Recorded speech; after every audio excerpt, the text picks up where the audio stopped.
La plupart des joueurs de football mangent sainement, et le régime alimentaire de Messi a failli le tuer. En 2004, lorsque Messi a rejoint la première équipe de Barcelone, même s'il était devenu un joueur de football professionnel, il était comme n'importe quel autre jeune homme de 18 ans.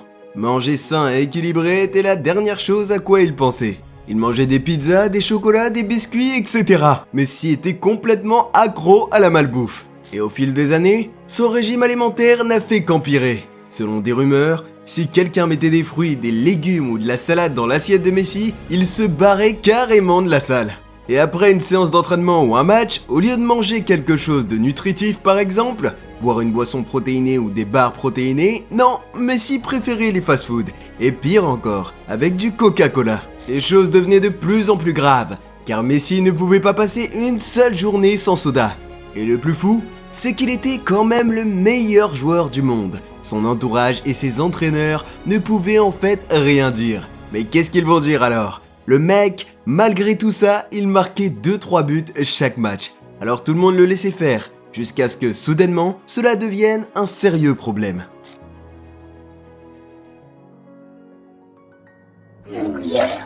Ouais, les choses commençaient à se compliquer. Messi ne disait rien à ce sujet. Mais en coulisses, il était plutôt déçu de son état, et il en payait le prix, parce qu'il a passé des années sans faire attention à sa santé. Chaque jour, il se réveillait malade, mais le fait de se montrer malade sur le terrain et de choquer le monde entier a été le déclic dont il avait besoin pour se remettre en question. Peu de temps après, Messi a rendu visite à son médecin, et lui a expliqué à quel point la malbouffe avait pris le dessus sur sa vie. À ce moment-là, Messi et les médecins ont compris que s'il ne changeait pas son régime alimentaire, sa carrière et sa vie seraient terminées. Messi s'est donc juré de changer pour ses fans, et heureusement, il a pu compter sur le soutien de son entourage. Tout a commencé lorsque le coach du Barça à l'époque, Pep Guardiola, a retiré tous les distributeurs automatiques du centre d'entraînement et des vestiaires de Barcelone. Peu de temps après, Messi a engagé un nutritionniste pour adopter un régime alimentaire optimal. Depuis que Messi a changé ses habitudes, non seulement il n'est plus malade, mais sa carrière a pris une nouvelle ampleur. Por lo mal que he comido durante muchos años, uno más o menos como el físico, ¿no? Uno con 22, 23, 24 años no siente Come nada. cualquier cosa y no. Y ahora como bien, como pescado, como carne, como ensalada, como verdura. La verdad que como de todo, pero ordenado y...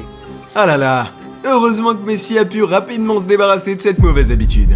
Cependant, Ronaldo a une histoire bien différente et très inspirante comme nous allons le découvrir dans quelques instants. Mais avant, lorsqu'il s'agit de vitesse pure et d'accélération rapide, le nom qui vient immédiatement à l'esprit est celui de... Oui, Kylian Mbappé.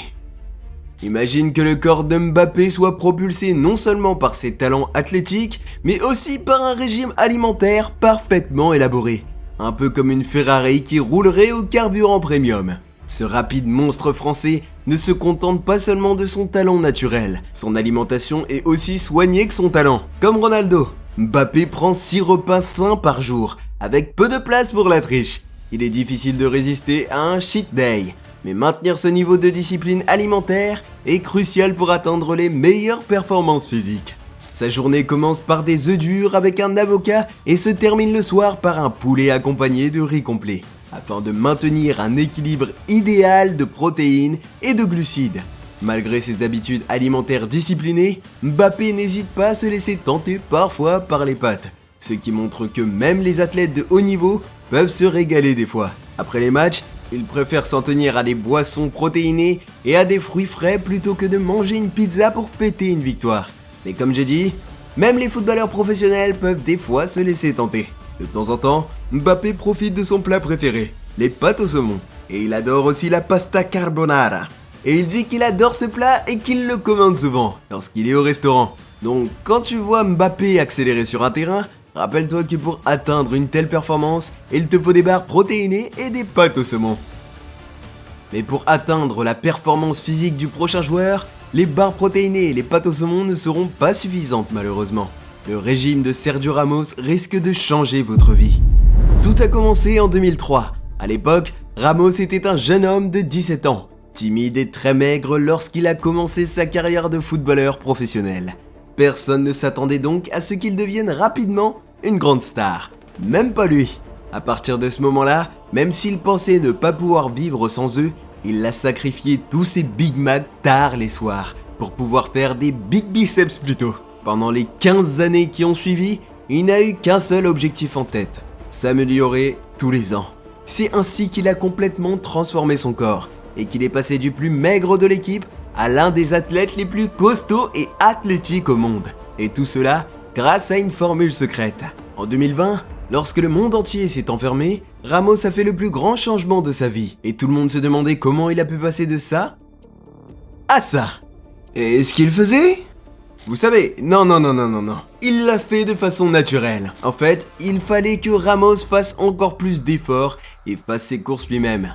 Il s'est assuré alors d'acheter de la nourriture nécessaire pour se transformer en véritable monstre. Et une fois qu'il avait trouvé les repas qui lui convenaient, il était capable de défoncer tous ses adversaires. Ramos se fait un petit déjeuner droit, 4 fois par semaine. Il se prépare un café, noir bien sûr. Puis il prend du pain complet avec des blancs de dinde, des œufs et des fruits. Mais maintenant, écoute ça mon pote, tu vas être choqué. Ce mec est une vraie machine. 3 fois par semaine, il fait ses entraînements les plus intenses sans rien manger. Mais non, il n'est pas sérieux. Comme la plupart des gens, après le travail, Ramos doit profiter un peu de la vie pour se faire plaisir. Alors, il boit sa boisson préférée, un milkshake protéiné à la fraise. Pour ce qui est du déjeuner et du dîner, il se prépare une salade, du poisson ou un steak. Mais écoute, je ne vais pas te mentir, même Ramos ne peut pas résister à son plaisir. La plupart des gens ne le savent pas, mais Ramos a un petit secret. Une chose qu'il garde pour lui. Tu sais de quoi je parle, hein ? En fait, une fois tous les 2 semaines, Ramos ne peut pas s'en empêcher. Il sort son téléphone et appelle le livreur qui pourra lui ramener ses chouchous. Et voilà ses churros au chocolat qui arrivent. Tu pensais que je parlais d'autre chose ? Mec, arrête. Maintenant dis-moi, est-ce que tu savais que dès que la femme de Robert Lewandowski s'est mêlée de son alimentation et de son entraînement, elle a fait de lui l'un des meilleurs joueurs dans le monde ? C'est en 2006 que tout a commencé pour Lewandowski. À l'époque, il commençait tout juste sa carrière de footballeur, mais on attendait déjà beaucoup de lui. Et tout était à cause de ses parents, qui dans leur jeunesse étaient des athlètes de haut niveau. Les entraîneurs ont donc supposé qu'il était dans ses gènes de devenir quelque chose d'extraordinaire. Mais il y avait un gros problème. Lewandowski était un gamin de 17 ans, faible et maigre, avec on dirait des bâtons à la place des jambes. Cette année-là, même s'il a conduit son équipe en 3ème division polonaise avec 15 buts, Legia Varsovie l'a considéré comme un problème. Il l'a donc renvoyé. Lewandowski aurait pu abandonner et se laisser décourager par cette situation. Mais au contraire, cela l'a motivé davantage. À partir de ce moment, il se donnait pour objectif d'entrer dans l'histoire. Et une fois qu'il a eu la chance de jouer une autre fois au football pro, il était impossible qu'il déçoive. Lewandowski a décidé de planifier parfaitement ses activités. Je parle notamment de son régime alimentaire, de ses entraînements et de son sommeil.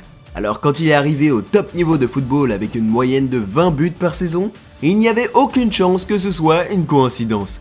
Mais c'est en 2013 qu'il a reçu la plus grande bénédiction de sa vie. Cette année-là, il a trouvé et épousé la fille parfaite, Anna Lewandowska. Et c'est drôle parce que non seulement elle était une athlète, mais elle était aussi connue dans le monde entier pour être une grande coach de fitness et nutritionniste certifiée. Alors même si Lewandowski était devenu l'un des meilleurs joueurs au monde, Anna lui a fait découvrir les meilleures méthodes de récupération musculaire et d'optimisation des performances. Et elle a été franche avec son homme.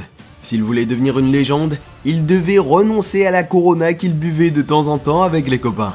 Elle l'a donc forcé à renoncer à la graisse, au sucre, au lactose et à l'alcool. Lewandowski savait qu'il n'avait qu'une seule et unique priorité, gagner le ballon d'or. Donc tout ce qui pouvait l'empêcher d'atteindre son but était sans intérêt. Il a donc modifié son régime alimentaire. Aujourd'hui, il prend du porridge au petit déjeuner. Au déjeuner, il mange des spaghettis, aux légumes avec du jus de betterave et des épices fraîches. Et pour le dîner, il mange généralement du poisson ou du poulet frais. Et de temps en temps, sa femme lui permet d'ajouter quelques collations comme des pancakes, des brownies ou sa boisson préférée, le thé matcha. Depuis qu'il a modifié son régime alimentaire, il a non seulement réalisé les meilleures saisons de sa carrière, mais son physique s'est aussi complètement transformé. Il a reçu le trophée FIFA The Best, du meilleur joueur au monde en 2020 et 2021, et devait gagner le Ballon d'Or 2020, qui a été annulé à cause de la pandémie. Je me disais si seulement Neymar et Ronaldinho avaient une femme comme Lewandowska. Une Neymara ou une Ronaldinha les aurait transformés en monstres. Et là, on aurait pu voir une magie exceptionnelle. C'est dommage. maintenant, le moment que tout le monde attendait. Qu'est-ce qu'il mange vraiment, Cristiano Ronaldo? Écoute bien, car ce que tu vas entendre peut te paraître complètement fou. Most of the people told me, Cristiano, you are a very, very good talent player, but you are very skinny. So I've improved myself. Imagine que tu fasses partie de ceux qui ont douté de Cristiano Ronaldo quand il était jeune. Tu vas te sentir bête maintenant, c'est vrai. Mais écoute, pendant son adolescence et son séjour à Lisbonne et Manchester, beaucoup de personnes doutaient de lui et disaient que ce gamin n'ira pas loin, car il était maigre. Il fallait donc qu'il prenne de la masse. Et Ronaldo savait que pour gagner leur respect, ou mieux encore, devenir un grand joueur, il lui faudrait bien plus que de la technique. Il fallait qu'il se donne à fond dans la salle de sport et qu'il suive un régime alimentaire. Allez, c'est facile pour lui. C'est ce que tu vas me dire. On connaît tous Ronaldo. C'est une machine. Mais les débuts ne sont jamais faciles. En 2009, lorsqu'il a signé avec le Real Madrid, Ronaldo voulait profiter de la période la plus glorieuse de sa carrière. Chaque fois qu'il allait au restaurant et que son steak contenait ne serait-ce qu'un gramme de graisse, il était à deux doigts de se battre avec le serveur. C'est pourquoi Ronaldo a abandonné. Il a engagé son propre chef cuisinier et s'est vraiment forcé à manger le même repas ordinaire 6 fois par jour. Je te parle de poulet, de brocoli et de riz. Ouais, je sais, cet homme aurait tout aussi bien pu manger du papier s'il le fallait pour atteindre son objectif. Imagine un peu manger ça tous les jours. Mais bon, c'est exactement la raison pour laquelle, près de 20 ans plus tard, il semble qu'il ne prendra pas sa retraite avant d'avoir au moins 50 ans. Le mec a seulement 7% de graisse dans son corps. C'est 3% de moins que la moyenne des joueurs de football. Et en ce moment, il a 39 ans. Mais il a le physique d'un jeune de 20 ans. Donc oui, son programme alimentaire fonctionne. Mais écoute mec, après tout, Ronaldo n'est pas vraiment un robot. Il s'amuse un peu, surtout quand il est avec son fils, Ronaldo Jr. Parce qu'il veut qu'il ait une belle vie de famille et qu'il en profite bien. Du coup, il leur arrive de faire des cheat meals, manger des glaces. Ils font des fois des soirées cinéma avec des pizzas et des glaces. Mais attention, parce que si Ronaldo se permet de tricher quelquefois, il faut savoir que dès que son fils va au lit, il va aller se torturer avec des exercices d'abdominaux et autres. Parce que tu sais, c'est Ronaldo mec.